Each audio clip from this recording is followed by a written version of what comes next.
Hi there, and welcome to episode 19 of the OGV Energy Let's Talk Transition series of podcasts. I'm Murray Melhuish, the founder of ANIC Consulting. We support companies and their entry into the offshore wind industry. I'm delighted to have with me today Carlos Martin Rivas, Chief Executive of BlueFloat Energy. Hey, Carlos. Hey, good morning. How are you doing? I'm good, thanks. Good. Hey, it's great to have you with us. Carlos, can you introduce yourself and your business, please? Yes, I'm Carlos Martin, and I am the CEO and founder of BlueFloat Energy. We are a global dedicated offshore wind developer, headquartered in Madrid, in Spain, but with a global outreach and a global team. Mm-hmm. Brilliant. And, a global team, tell us a little bit more about the footprint you've got, Carlos.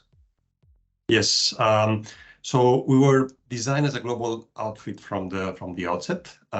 We consider that offshore wind is really a global industry from many different points of view. And our plan from the beginning was to have a global presence. That's why we started our business by setting a footprint in 3 continents, in Europe, Americas, and APAC, and creating a team that is very diverse in very different ways. But one of them is definitely in terms of nationalities. We have more than 20 nationalities in our team, which I think is one of our strengths. Great. And so people on 3 continents, can you give us a flavor for your projects? Yes. So we are definitely quite advanced in our developments in Europe. UK is our probably most advanced market today. We have a portfolio of projects totaling 3.5 gigawatts in that country. We are arguably the market leader in floating wind. We have a presence in France. We are participating in the upcoming floating wind tenders. We have a leadership position in Italy, and we have also a very strong presence in Spain and in Portugal. Outside Europe, APAC is our biggest region. We are developing what could be the first floating wind project in Taiwan. We have participated in the first offshore tender in Australia. I'm planning to participate in the 3 new tenders planned in the country. We are pioneers in New Zealand and also participating in the development of the offshore wind industry in the Philippines. And finally, in the Americas, we have a presence in Colombia, where we see the offshore wind developing and probably being the first offshore wind market in Latin America. Wow, so it really is a global business, isn't it? That's amazing. And absolutely. So the business has been founded for the floating wind industry. And tell me, Carlos, why does the wind industry matter? Yeah, so it definitely matters. It matters because we have a challenge as a global society. We need to address the climate emergency, and that word is relevant because we're not talking about the challenge of climate change any longer. We're talking about an emergency, and we are seeing this almost by the day. Record temperatures reached in both the northern hemisphere this summer and in the southern hemisphere in the winter, which is many times forgotten. So we need to react quickly, and we need to react with all the weapons we have at hand. And wind is definitely a key weapon that humankind has at its disposal, both onshore wind and offshore wind. But offshore wind will play a major role in addressing climate change. Why? Because there's vast resources available for renewable production at sea. This resource is more predictable, heavier, stronger, and more stable than onshore. And many times that wind resource is closer to the load centers. So there's many reasons why we need to harness the offshore wind resource that is at disposal across the globe. And that's why this is a global industry. It's because the challenge is global and the need for renewable power is a common feature in many, many different markets across the globe. So it definitely matters. And probably one of the challenges we have as an industry is to convey the message to societies that this is a force for good, and this is something needed in order to tackle our global climate change emergency. Great. That's a really good summary. Thank you. Tell me why Why have you decided to focus on floating wind? Why does floating wind matter? Where does it come in versus fixed bottom wind? Absolutely. So first thing to comment is that as BlueFloat Energy, we are experts and probably one of the market leaders in floating wind, but we don't do only floating wind. We also do fixed bottom wind whenever we see the opportunity, and we have several fixed bottom developments worldwide. But the reason why we are called BlueFloat is because we do believe that floating wind will be a key ingredient in this future development of offshore wind. When you look at the different areas available for offshore wind development worldwide, you realize very quickly that deeper waters is more the norm than the exception. Actually, shallow waters are more the exception globally. It's a little bit easier to harness because the technology has matured faster in fixed bottom, and that's why most of the developments today are fixed bottom developments. But as I said, there's more potential worldwide in deeper waters that require floating wind to capture those opportunities. And you can see these in existing mature markets like the UK, France, or Taiwan that they are already addressing deeper waters and exploring deeper water areas. And also in new geographies that need floating wind to develop. Good examples being the west coast of the US, but also the east coast, Japan, or other markets like where we are present, like New South Wales in Australia or New Zealand, or of course all the Mediterranean basin that has a very brilliant future in offshore wind, but where the vast majority of the developments will be floating wind. Great. And remind me, Carlos, how long have you been in the wind industry?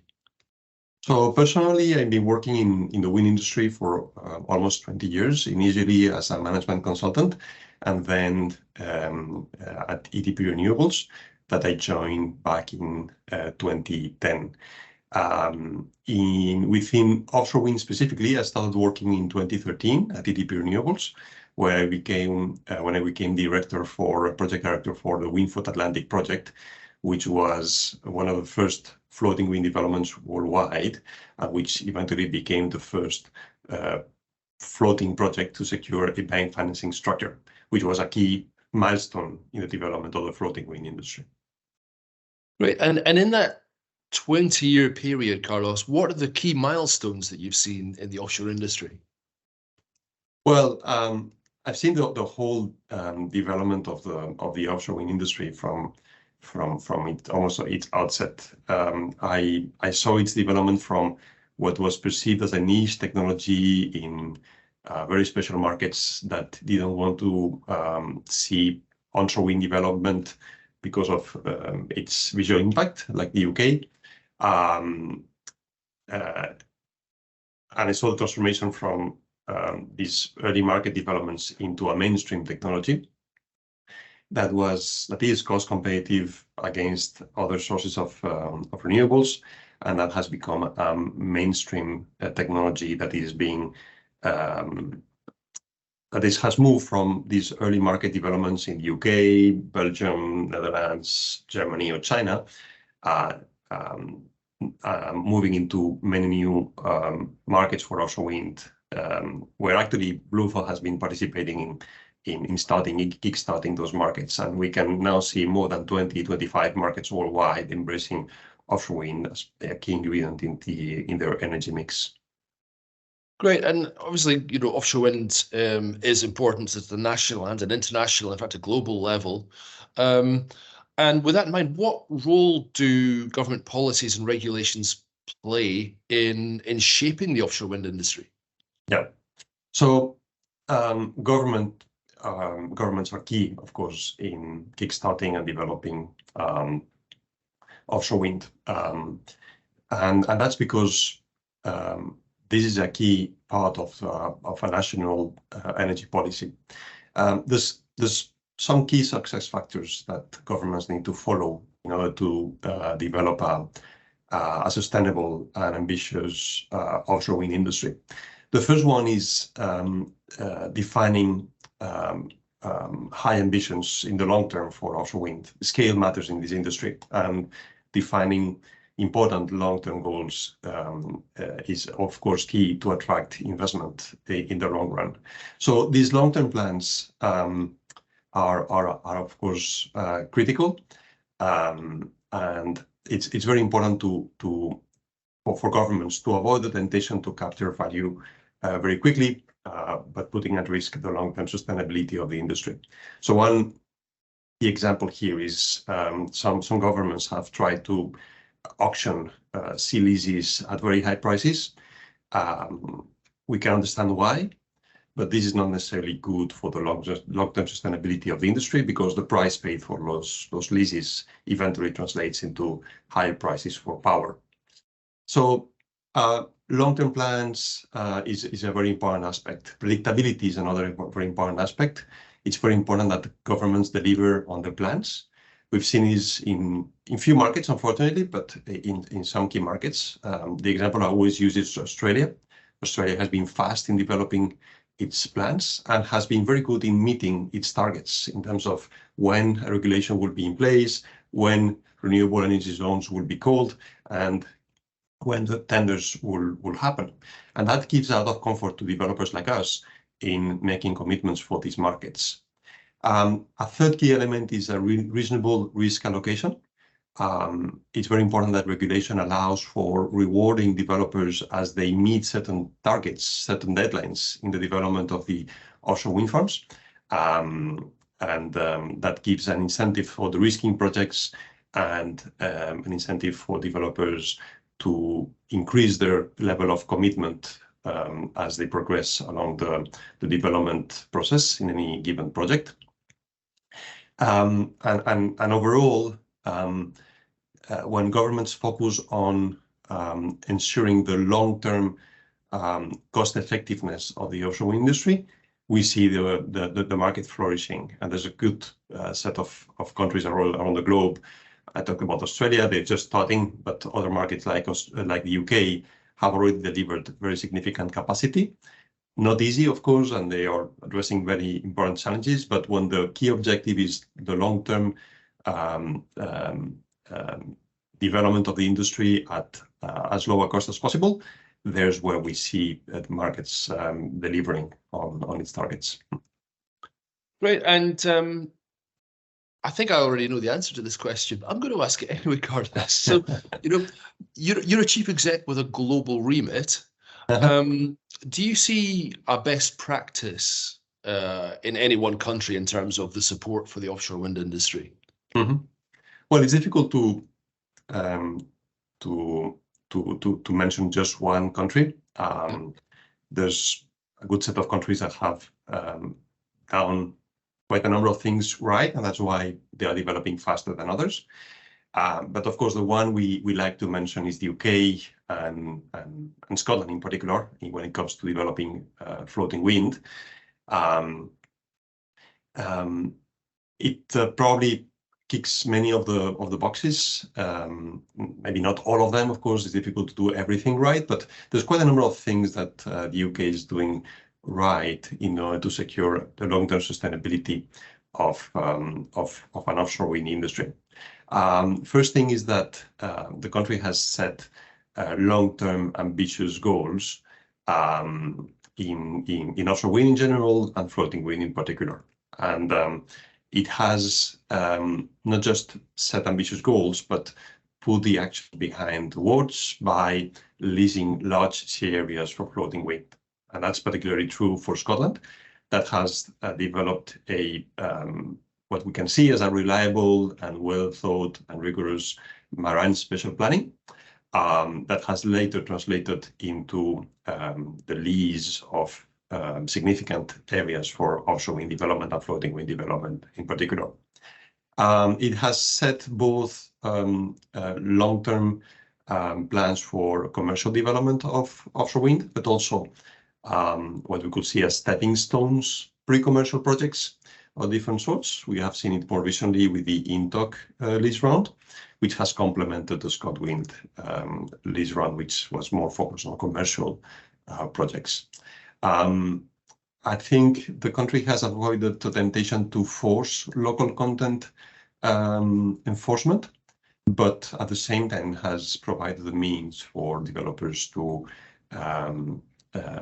make voluntary commitments in terms of local content development, which I think is a good balance between allowing for leveraging the global supply chain, while at the same time ensuring that the country can benefit from the development of a local industry.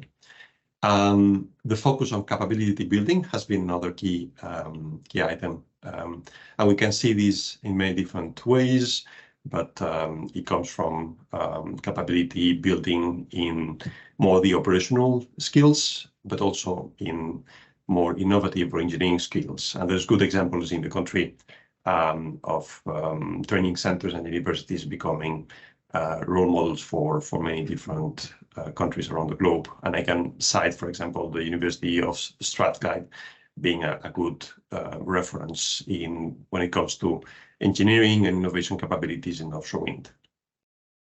Other aspects that we could mention about how to support the development of our local offshore wind industry, like the support for ports, which is a big topic today in the UK and Scotland in particular. The nomination of green free ports, where BlueFloat has been actually very active in supporting the candidacy from Port of Cardiff Firth is a good example of that. And the grants program that is currently in place and that we hope will be expanded to support the transformation of ports so that they can support the development of commercial scale offshore and specifically floating wind projects. These are other examples of how a country can help the development of this industry. And we can see actually other countries around the globe following similar paths. And I cited Australia before as another example of a country that is developing offshore wind quite effectively. But there's other examples, of course, with different models. Taiwan, I mentioned before, but also France and others doing quite a good job in developing offshore wind. Great, brilliant. And just thinking about those Scottish projects, Carlos, can you give us, remind us, tell us about the projects? How big are they? When do you expect them to be producing power? What type of projects are they? Yeah, absolutely. So yeah, Scotland is to some extent a little bit of our home market at BlueFloat Energy. The ScotWind lease round was, of course, a major turning point for the company after setting up our operations in 2020. The result of the ScotWind release round, with 3 projects being awarded to our consortia. We're working in partnerships with Renantis, formerly Falk Renewables, across all of our portfolio in the UK, and with Ørsted in the Stromar project in Scotland. So the results of this lease round was a little bit of a surprise in the market, but a confirmation that as BlueFloat Energy, we were developing a sound strategy and we were developing a very strong team in floating wind. It's fair to say that today we are one of the leaders, the leader in floating wind development in the country, with 5 projects on development resulting from the ScotWind lease round and INTOC, 3.5 gigawatts of floating wind capacity in the development, and with the ambition to grow further, hopefully with the intention to participate in the upcoming Celtic Sea lease round. So all this capacity is not just a result of what we see very strong and rigorous work from a technical and project development perspective. It is a result, of course, of very strong partnership and a very strong team, but it allows to develop this market with a lot of ambition. I think we have the critical mass to consider certain developments and the supply chain and the technology that will allow a fast track development of our projects, but also a very efficient one and cost-effective one. There's certain things you can consider with this portfolio of projects that is very difficult to consider with smaller developments in terms of investing in the supply chain, in investing in ports, reaching critical mass when it comes to developing a very cost-effective supply chain so that projects can be developed and implemented on a timely manner, but also in a very cost-effective manner. So I'm very happy to see that our developments are progressing fast. We are currently, as we speak, conducting site investigation across our 3 projects in ScotWind, also in our 2 INTOC projects. We have installed floating lidars or in the process of installing floating lidars in all of them. And we are progressing fast in preparation for submitting our scoping documents to be submitted before the end of the year across our portfolio of projects. So progressing and fast and hoping to be ready for CFD tender hopefully by 2026, as early as 2026. We're also very engaged with the supply chain so that we can deliver on our commitments in the supply chain development statement, and also in securing a supply chain that can deliver these projects. Great. And when you're delivering these projects all over the world, how do you approach community engagement? How do you get the buy-in from local communities wherever those projects are? Yeah, so that's a very key aspect of the offshore wind industry, because of course we want to make sure that projects get the support from the local communities. It's also very important for the long-term sustainability of this industry. We don't want to just install one project and that's it. We want to make sure that this is a long-term industry that sees new projects coming after the first developments. And for that, engaging with local communities and securing their support is absolutely critical. That's not an easy task, and it's one in which we spend a lot of time and effort at every single level of the organization. And including myself, of course, I'm very engaged into those efforts across our different geographies. So what are the key principles we follow when it comes to local communities and stakeholder engagement? The first one is to start very early in our engagements. We don't wait to have a lease secured. We don't wait to be ready for progressing in the implementation of our projects. Way before we see a legislation implemented, we see tenders happening and so on and so forth, we start addressing the local communities. We like to be very transparent in our developments and present those developments to the local communities in order to build trust. Trust is about sharing plans. It's about being very transparent. It's about explaining, being very educational in our approach, but also it's about listening. And I always insist with our teams that besides being proactive and explaining our plans, we need to be very good and intense listeners, because local communities know much more about the local environment than we do, despite the fact that we always partner with local developers that have a long experience in addressing local project development. There's so much you can learn from engaging with local communities. They've been working there for many years. They know which are the most visible sites. They know what are the activities which are being conducted in and around our proposed developments, and their feedback is very, very important to us. A very good example, coming back to Scotland, is the engagement we are conducting with the different communities there. We have an exclusive partnership with Energy for All, which is a global reference in terms of community engagement. They have a very long track record in securing support from local communities in onshore wind, and they were very excited about extending that experience into offshore wind. That was a key part of our application, both for ScotWind and for INTOC, and I think it was a key factor to our success in these tenders. It was very interesting to see how they approach this, because the first question that we ask them is, okay, how do you translate community engagement to offshore wind? What is the local community in offshore wind? Which is far from being obvious, because in onshore wind it's probably easier. You have an area of influence of an onshore wind farm, but in offshore wind is more diffuse. And the answer was very interesting. They told us, we don't know. We don't know what is the local community. So because we don't know, what we're going to do is to ask. So they went out and asked local communities what they consider to be community from an offshore wind perspective. And that's an engagement which is still ongoing, but the first feedback is that the community could be the whole country, the whole Scotland can be the community.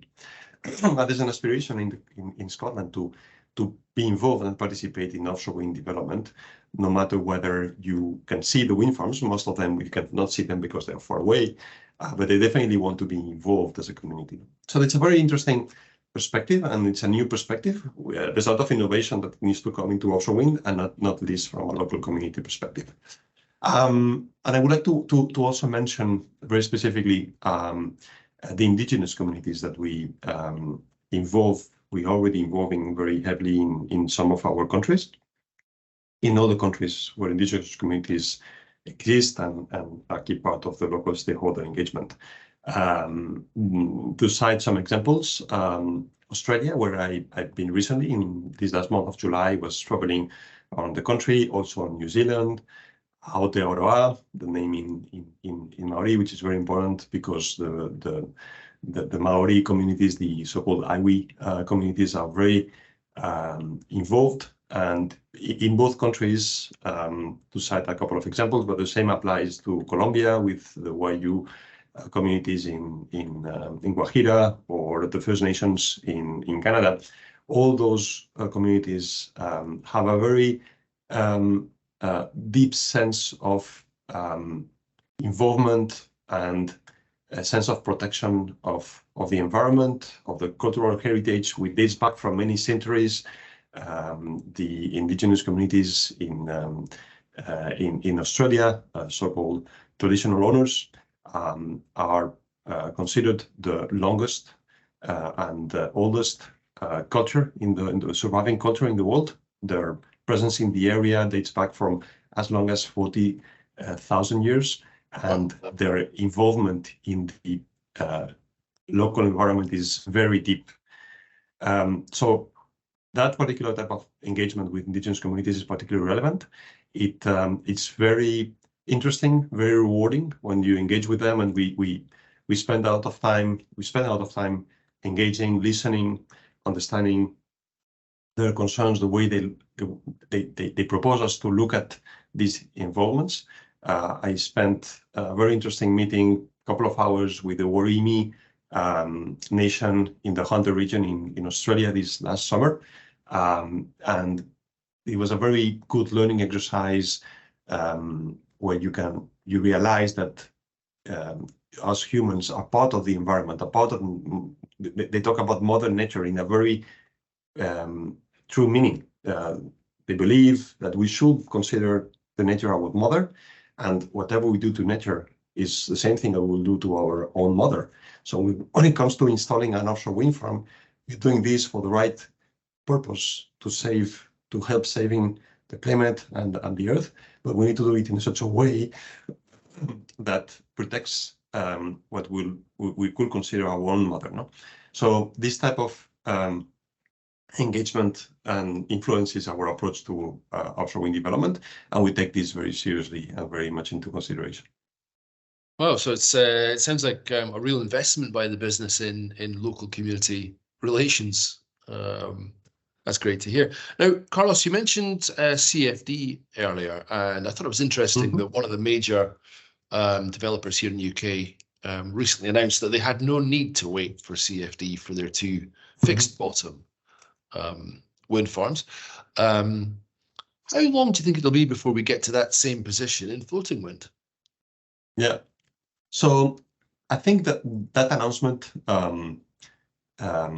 is basically the reflection of a trend that we have seen happening in the last few years in traditional fixed bottom offshore wind. We've seen the first corporate PPAs being signed in different countries, like Taiwan, like Germany, like the UK.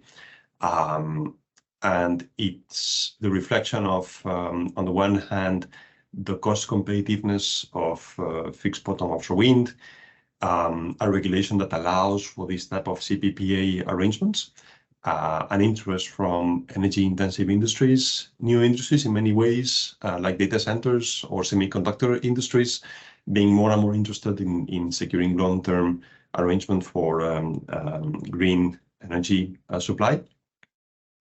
And it's very encouraging to see that traditional fixed bottom offshore wind is less and less reliant on support schemes from governments. So what can we expect in floating wind? Well, I think that's a trend that we can expect happening in floating wind, and it will happen. Now, one word of caution I always give is you don't want to force things to happen too fast, too quickly. We cannot ask floating wind to, as a new technology, to happen faster than what we have seen in solar, in onshore wind, in fixed bottom offshore wind in the past. Floating wind is developing faster in terms of cost competitiveness than other industries.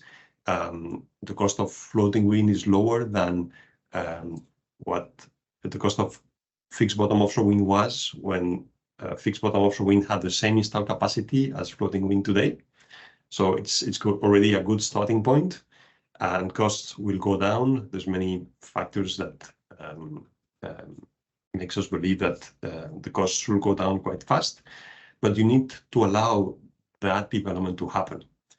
Globally speaking, floating offshore wind is 10 years behind fixed bottom wind in terms of technology development.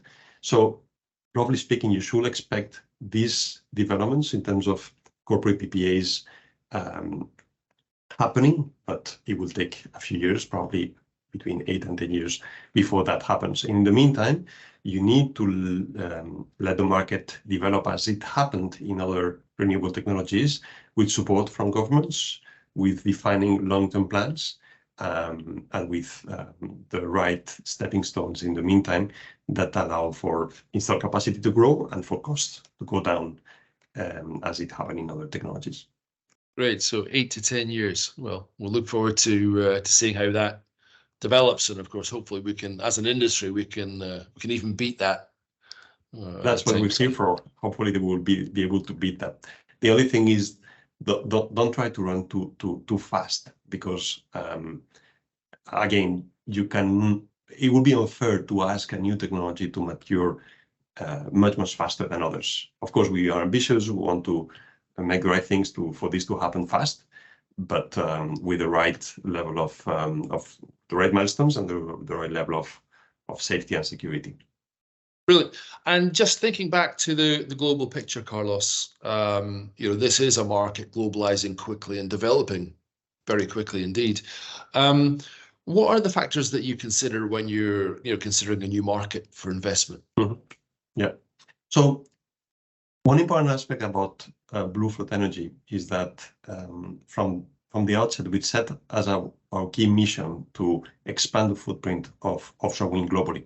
And that we have done in two different ways. One is by approaching new areas in mature markets, by developing floating wind projects. So in areas that were not initially considered for offshore wind development, in countries like Taiwan, France, or the UK, or alternatively by helping new markets develop as new offshore wind markets. So we have been pioneers in the developing offshore wind in countries like Spain, like Australia, like New Zealand, and so on and so forth, or Colombia.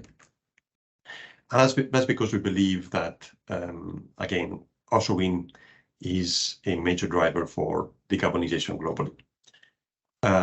Now, we had to be selective in which markets to target. There's a few factors that we always take into consideration when selecting which markets to develop. You need to have a strong wind resource, of course. That's a key factor for competitiveness. versus other technologies. And the fit for offshore wind in the overall country energy mix is a major factor that we take into account. There needs to be a reason for developing offshore wind. We don't want just to put megawatts in our portfolio. Every single project we develop needs to have a means, needs to have a sense. There needs to be a good explanation from an economic, from a social, from a decarbonization point of view. And I'm very proud of being able to explain for each of our projects in our portfolio why that project makes sense. Hopefully, it will be us developing and executing it. But even if it doesn't, somebody will do it because it makes sense. No? So that's an very important factor. We're also looking for scale and volume in every region. We believe that offshore wind will develop in regional clusters, like the North Sea or the Atlantic in Europe, but other clusters are being developed in APAC, in the east coast of the US, in the Mediterranean, and we look for scale in each of these regions. I was talking about Scotland and the UK before. Well, we are very lucky and happy to have already reached this necessary scale for a successful and cost-effective development in that region. And we're looking to do the same in the other regions, like Mediterranean or APAC. Of course, regulation is a major factor, so we're looking for governments that have a rigorous approach in developing regulation for offshore wind.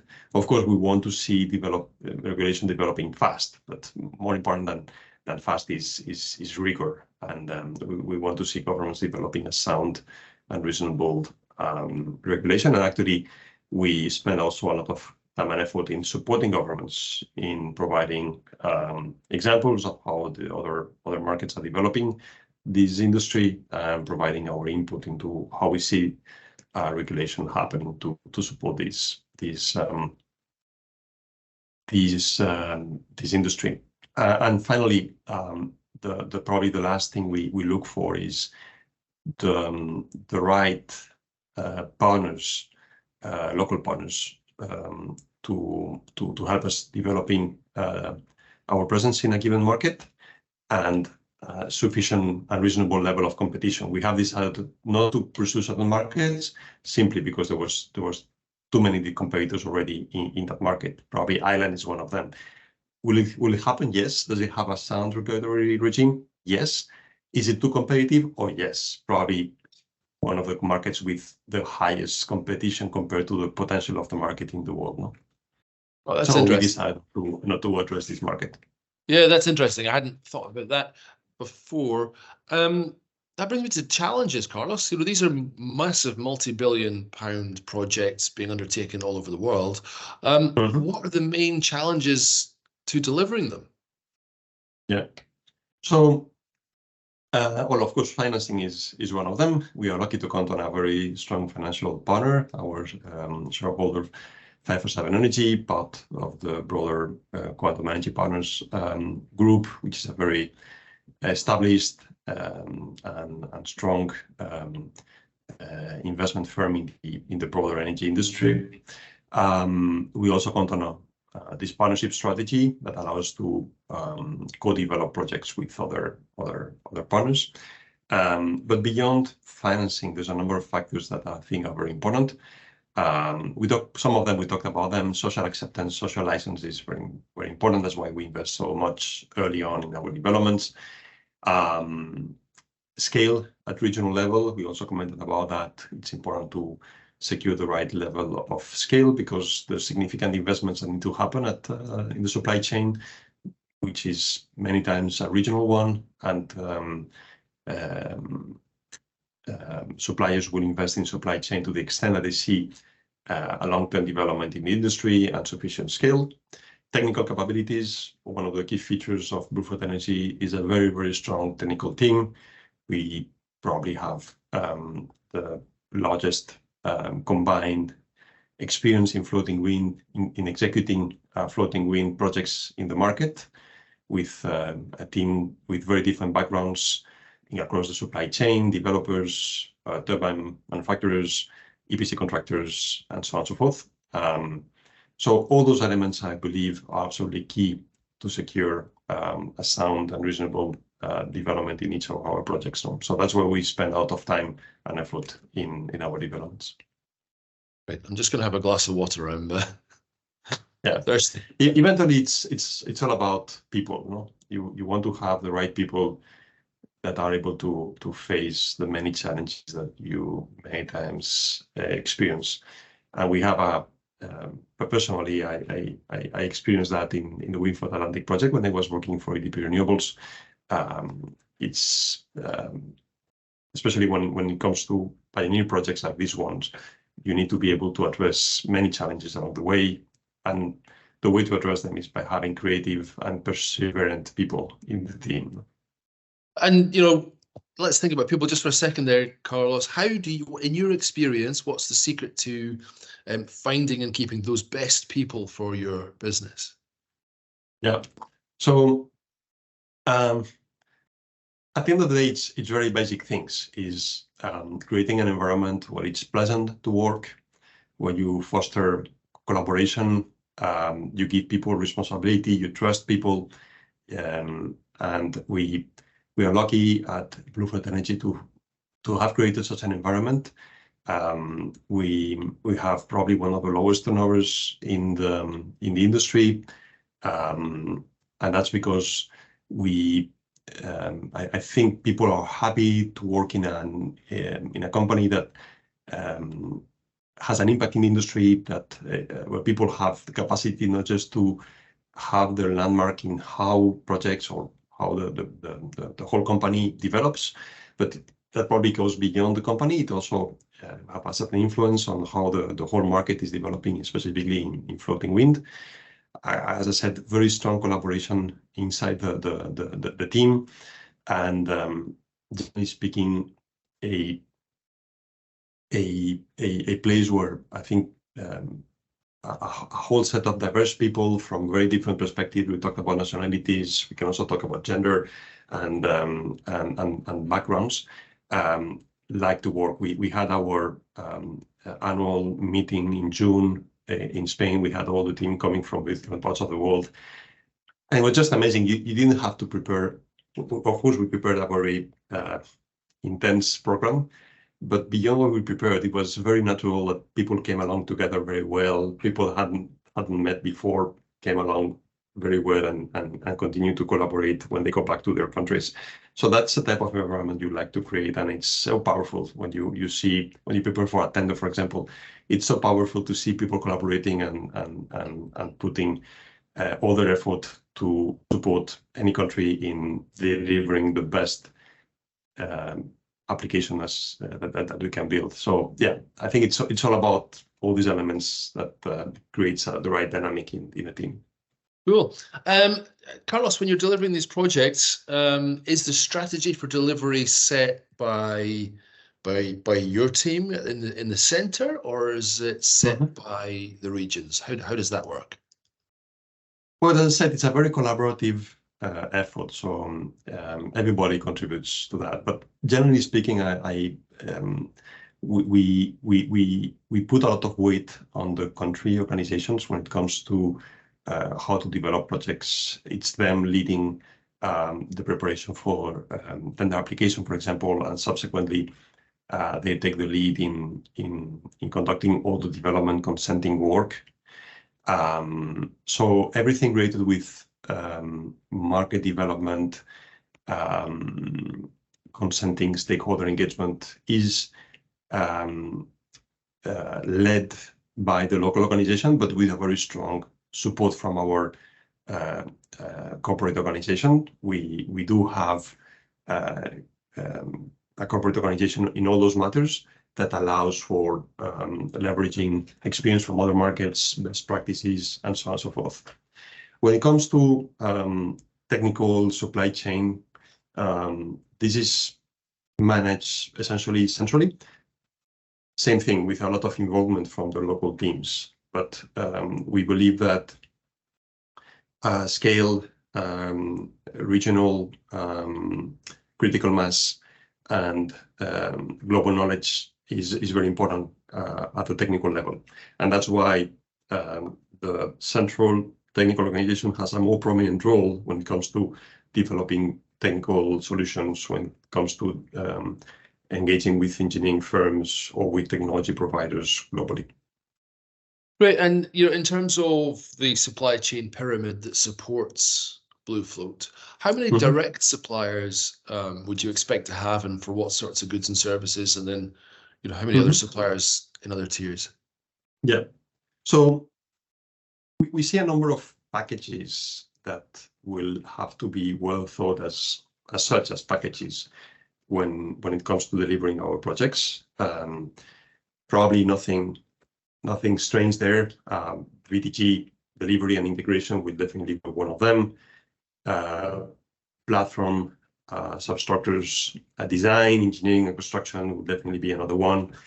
Transport and installation, mooring in floating wind, electrical equipment, substation, inter-array and export cables will be another one. Now, as a company, we want to be able to deliver on all these packages either as EPC packages or as a multi-contract strategy. And that means incorporating the right teams, which is an ongoing process to be able to deliver a multi-contract strategy, and also engaging with the right suppliers early on. And already today, we are directly engaging with EPC contractors, but also with the different parts of the supply chain, let it be turbine manufacturers, ports, fabrication companies, technology providers, engineering firms, component suppliers like mooring, anchors, cables, substations, and so on and so forth, because we need to have a direct understanding of the key developments that are needed, especially for floating wind, but also for fixed bottom. Where are the bottlenecks? Where it's important to secure capacity early on, cranes, training, you name it. There's so many elements which are going to be critical. We count on partners from an EPC contracting point of view, but we're also engaging directly to help developing the right capabilities and to engage with the right key elements of the supply chain early on. And how about technology? I mean, technology must be moving forward incredibly quickly given the growth of the industry and the timescales we're under. What are the technologies that you see as being pivotal? Sorry, I'll ask that question again. What are the questions you see as being pivotal for the continued expansion of the industry? I think you need to ask which technologies. I think you ask which questions. Need to rephrase it again, sorry. Sorry, what are the technologies that you see as being pivotal to the continued expansion of the industry? Yeah, so offshore wind in general and floating wind specifically are fast evolving industries, and there's many ways in which new technologies are helping addressing challenges, helping reducing costs, and helping reducing risks. We talk about cost, but many times it's also about optimizing the risks in projects. So the list will be huge, but just to cite a few of them, turbine technology is of course evolving very fast. We've seen turbines getting bigger over time in a crazy race towards bigger and bigger turbines. Most likely what we will see in the next few years is probably a stabilization or a slowdown in that process. Turbine manufacturers need to make money. They need to optimize their current technology platforms. And I think for the whole industry, it will be positive that they keep optimizing their turbines, but probably less in terms of making them bigger and bigger, and more in terms of optimizing fabrication, optimizing logistics, so that costs could continue going down, but due to other factors that just size and scale. Digital twins, sensors, predictive maintenance, optimization of the supply chain, optimization of the elevation means are other aspects related with turbines, which are very important to keep track on. Foundations is definitely another one. especially in floating wind, but not only in floating wind. In fixed bottom, you see deep fixed bottom foundation technologies which allow to address water depths of 60-70 meters being developed, XXL monopiles, and so on and so forth. But in floating wind, of course, is where you see more innovation coming in. No? There's more than 100 floating wind concepts out there in the market, and as BlueFloat, one of the key elements in which we dedicate a lot of effort is on analyzing all these technologies and filtering them out to select those that we believe are more suited from a cost and a risk perspective and a deliverability, scalability, industrialization perspective to allow to deliver our projects. No? So there's where we see a lot of innovation coming in, but also the need for consolidation, and we believe that consolidation will happen very soon. Every floating technology requires strong support from turbine manufacturers, and turbine manufacturers just have capacity to support a few of them. There's just so many engineers in those companies are available, so they cannot support all the technologies which are being developed.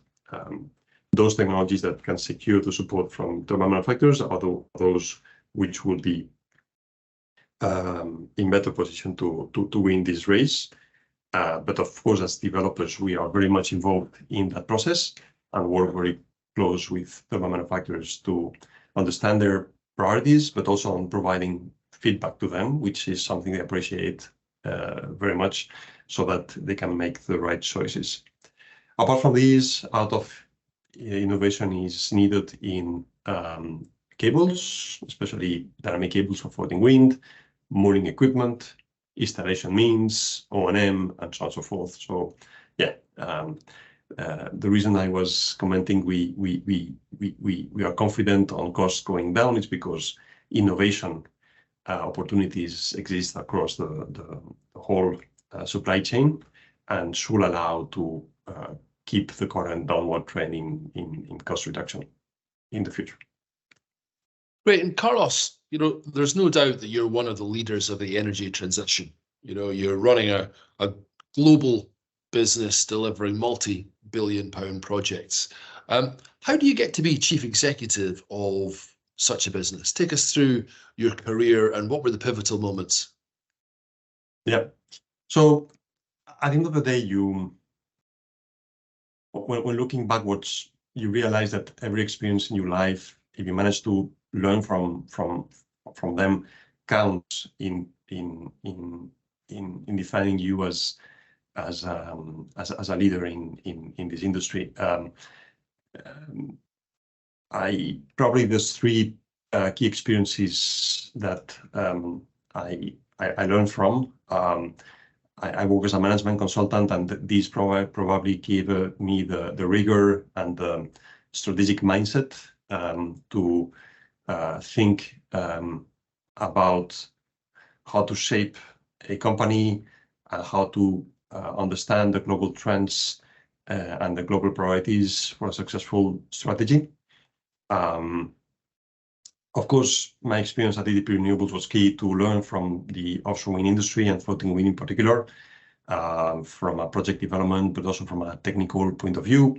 Being an engineer as training, I think that was a key learning exercise. And not that I'm a technical expert, because I'm not, but I think I have some of the skills that needed to incorporate the technical aspects into the overall strategy.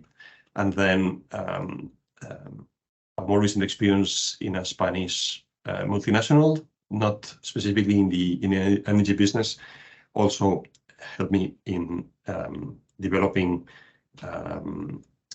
business management skills in terms of people skills and so on and so forth.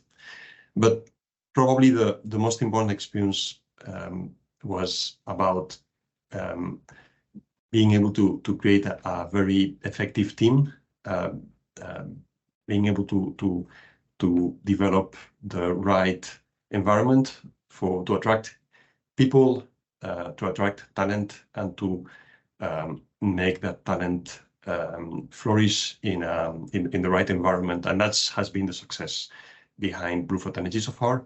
Is really a team of people who is definitely very smart and very experienced, but is also working very effectively. And that's probably the reason for successes like Scotwin or Intok and our fast development across the globe. No? Brilliant. And what advice, Carlos, would you give to the young Carlos just setting out on your career? What would you say to yourself if you could?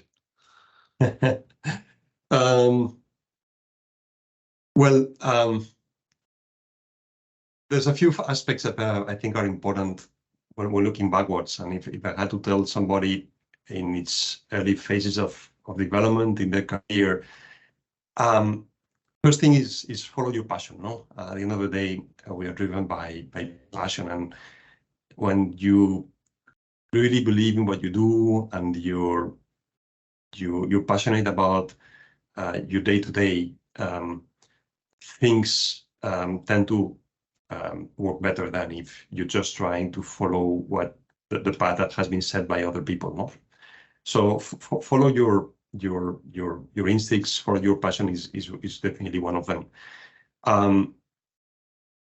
A second one I mentioned is make sure you work with the right people, of course, with smart people, with people you can learn from, but also with people equally passionate about what they do. And we try to work with a very diverse set of people. Diversity is, I think, a key source of strength for any organization, of course, for BlueFloat Energy as well. And it comprises many different aspects. Gender diversity is definitely one of our strengths.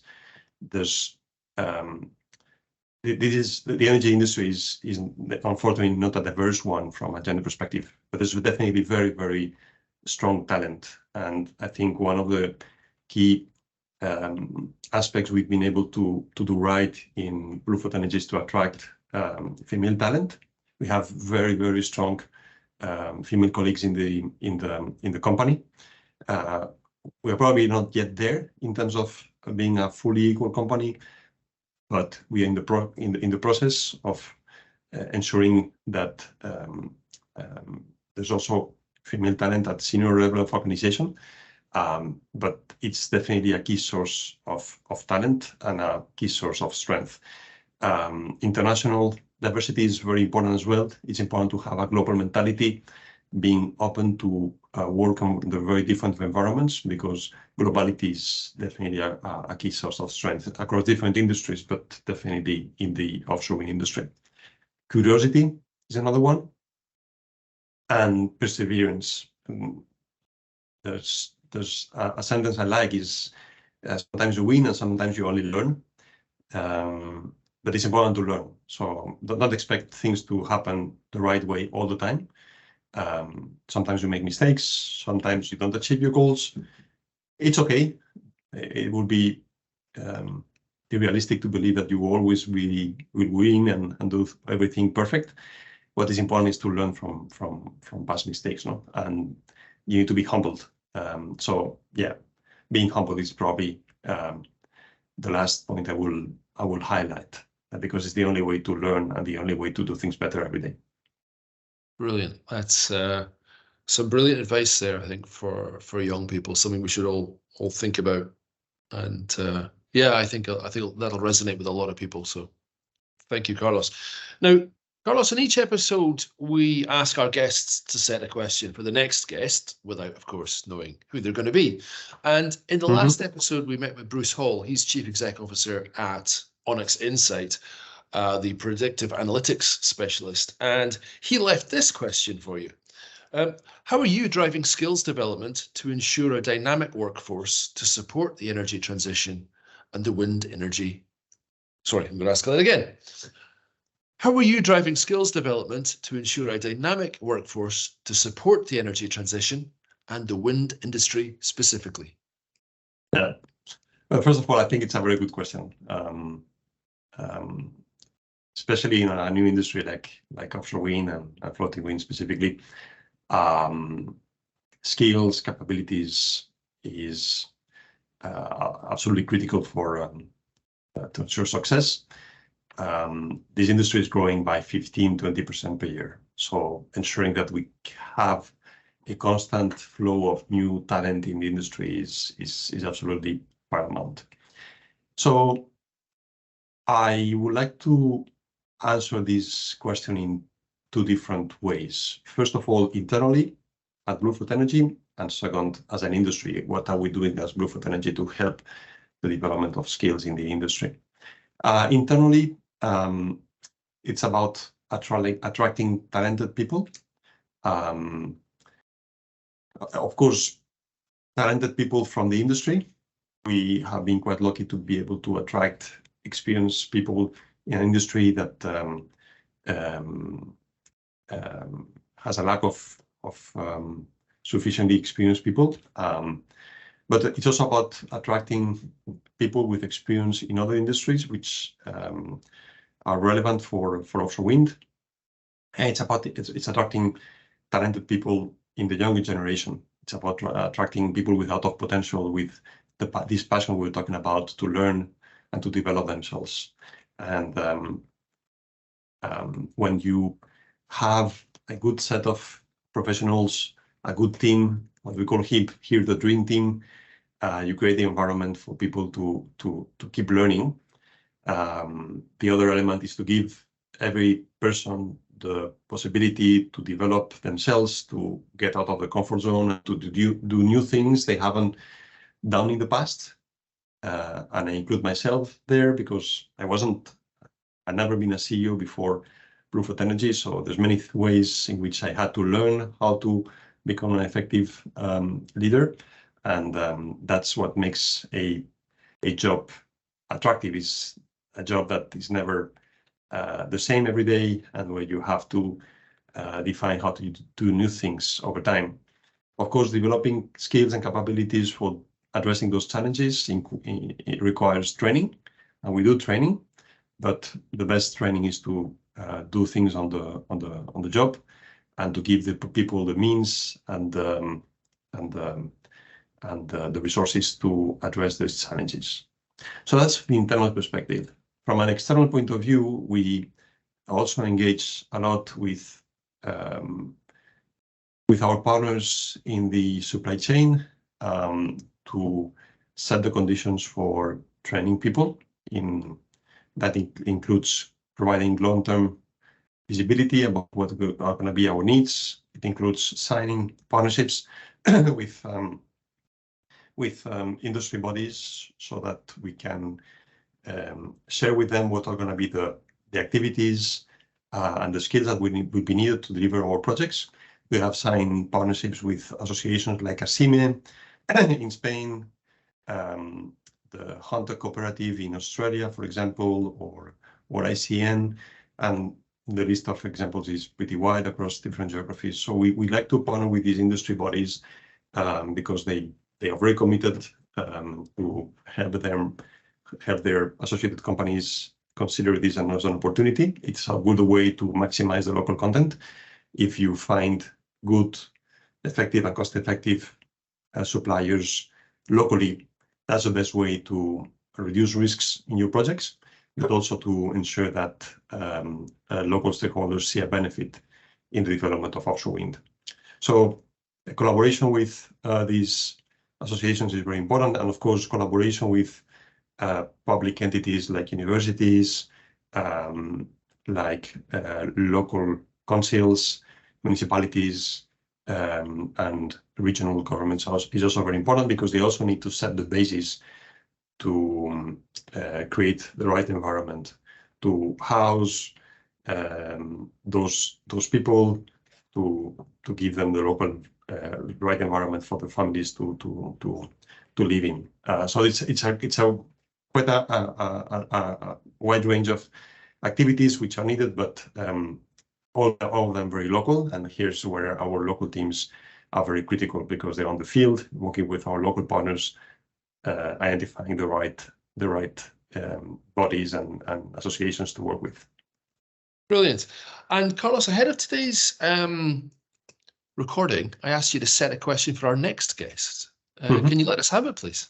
Yeah. So I would like to go back to diversity as a key element for success in any company.